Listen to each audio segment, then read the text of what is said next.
Hey, JulesBlessedVegan, and as always, welcome to my channel. And for those of you who are new, I know you can benefit. So this is part 1 of 13 ways to prevent stress eating when you are stuck at home.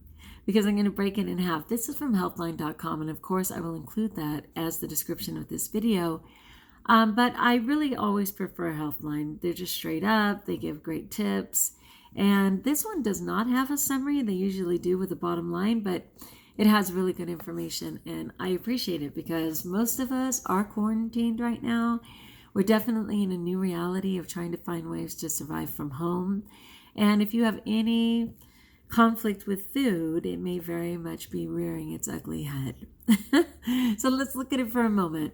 It says, though self-isolating is the best way to protect against COVID-19, being stuck at home can lead to some unhealthy behaviors, including overeating due to stress or boredom. While taking comfort in food during times of stress is a normal reaction, overeating regularly can negatively affect your health and increase your stress and anxiety levels. And these are 13 ways to prevent stress eating when you're stuck at home.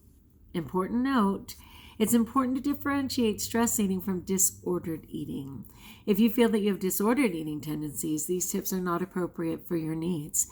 For information on eating disorder treatment, so bulimia, anorexia, compulsive overeating, and additional support, contact the National Eating Disorder Association hotline, and that's a hyperlink and you can click on it. So this is in general. Number 1, check in with yourself. One of the most helpful ways to prevent eating is to understand why it's happening in the first place. There are many reasons why you may feel compelled to overeat, including being stressed out or bored. If you find yourself eating too frequently or eating too much in one sitting, take a minute and check in with yourself. First, it's important to determine whether you're eating because you're hungry and need nourishment or whether there's another reason. Before you eat, pay special attention to how you're feeling, such as stressed, bored, lonely, or anxious. Simply pausing and evaluating this situation can help you understand what compels you to overeat and may help prevent overeating in the future. That said, combating overeating is rarely easy, and you may have to seek professional help, especially if it's a common occurrence or you eat to the point of discomfort and experience feelings of shame or guilt afterwards. These may be signs of disordered eating. And again, like the disordered eating is a hyperlink and you can click on that. For me, I always use the acronym HALT. I try and stop and say, am I overly hungry, angry, lonely, tired? And I even added an S for that, for either SHALT or HALT. And that was for I'm scared or sick. If I'm scared or sick, my defenses are down as well. So I do try and evaluate, why is food haunting me right now?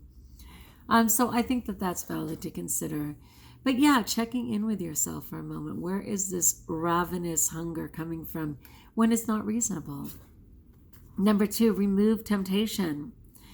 Though having a jar of cookies or a bowl of colorful candy on the counter may add to the visual appeal of your kitchen, this practice may be leading to overeating.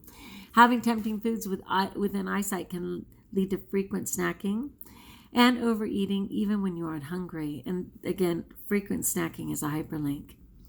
Research has shown that visual exposure to high-calorie food stimulates the striatum, a part of your brain that modulates impulse control, which may lead to increased cravings and overeating. For this reason, it's best to keep particularly tempting foods, including sugary baked goods, candy, chips, and cookies, out of sight, such as in a pantry or cupboard, which is what I totally try and do.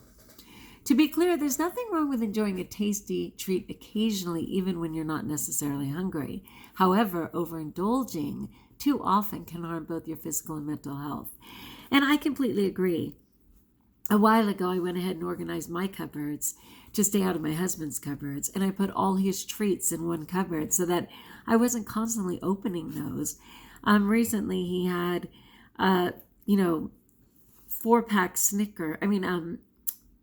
Reese's peanut butter cups, which I used to love, and they were sitting on the table, and I kept turning them over so that the picture of them wasn't showing. And I noticed he kept flipping them back, and I never said to him, honey, that's really making me crazy. Can you please get rid of it? I was just trying to be brave, but I do get the visuals can really be a problem. All right. Number 3, maintain a healthy meal schedule.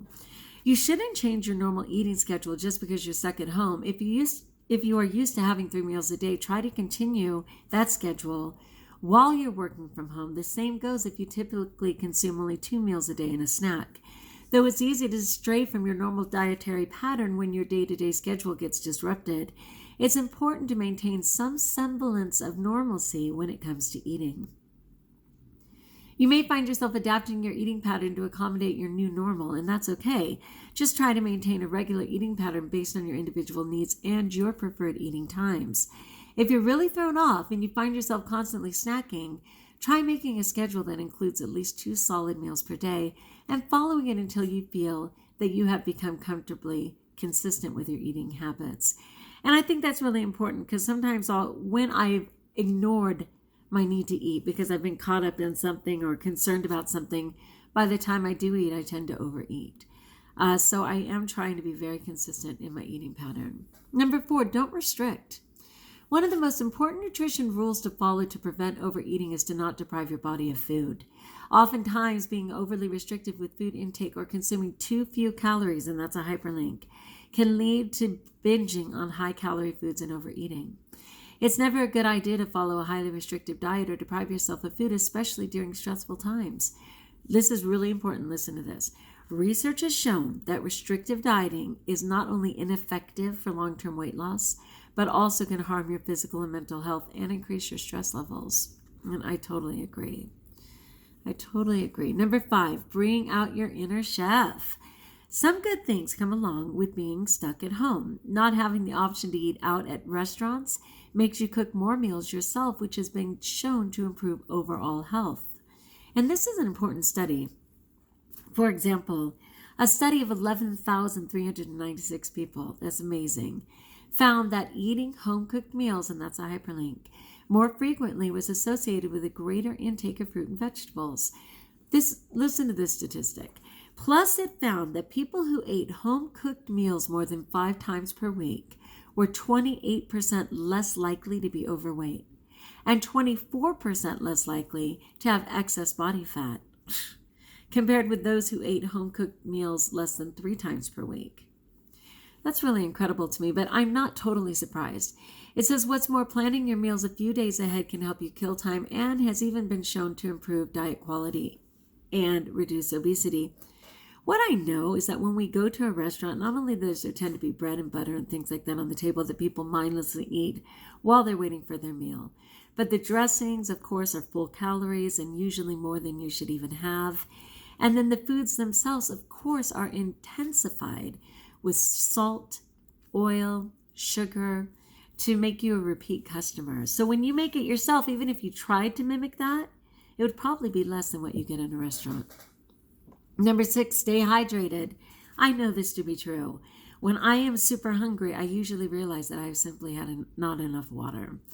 So it says being stuck at home gives you more time to focus on healthy habits, including drinking enough fluids.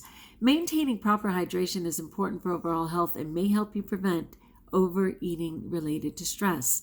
In fact, research has found an association between chronic dehydration and an elevated risk of obesity. Plus, being dehydrated can lead to alterations in mood, attention, and energy levels, which can also affect your eating habits. To combat dehydration, add a few slices of fresh fruit to your water. This is such a good one. To boost its flavor, which may help you drink more water throughout the day without adding a significant amount of sugar or a number of calories to your diet. Yeah, I can't even tell you how effective that is. I mean, honestly, when I have neglected my water, I tend to overeat or obsess about food. And then I'm like, wait, how much water did I have? So consider upping your fluids. All right, so that was part 1. There are still 7 great ones to go. Be considering these. I would love to hear in the comments below which ones you thought might be apropos or most effective. Let me go back through those. Number 1 was checking in with yourself. How are you actually doing? What's provoking you? Removing temptation. Get those visuals out of your mind's eye. Maintain a healthy meal schedule. Insist on your time. Don't restrict. Don't limit that food. Just make sure it's healthy choices. Bring out your inner chef. Have fun preparing your meals at home. Stay hydrated. So important because of that tendency to want to eat when in fact you're just dehydrated. All right, so let me know in the comments below which one you think. At the same time, at Jules Blessed Vegan, we have been doing random acts of kindness in preparation for Lent, which is the 45 days before Easter, for the death and resurrection of Jesus and an opportunity at salvation. Today was to take a moment to praise a teacher. It didn't have to be a formal teacher like in education, but somebody you've learned from. But the teachers in education are struggling right now because of transitioning everything to online and packets and various things. So to take a moment to praise a teacher would be a tremendous blessing. Excuse me. Excuse me. I have the horses out and the dogs. It's a big day. Anyway, okay, so for today's random act of kindness, it is to actually praise a mother. It might be your mother. It might be somebody else's mother. It's to take a moment and say, one moment, please. To take a moment and praise a mother and just thank them for all that they're doing, especially if they have their children home for the first time. It's not like, well, welcome to my world, I homeschooled. It's not about that. It's peace be with you. I know what it's like and I'm here for you. Let's go with compassion. All right, my friends, like if you like, join us if you haven't, subscribe. And until we talk again, best of all, know that you're blessed.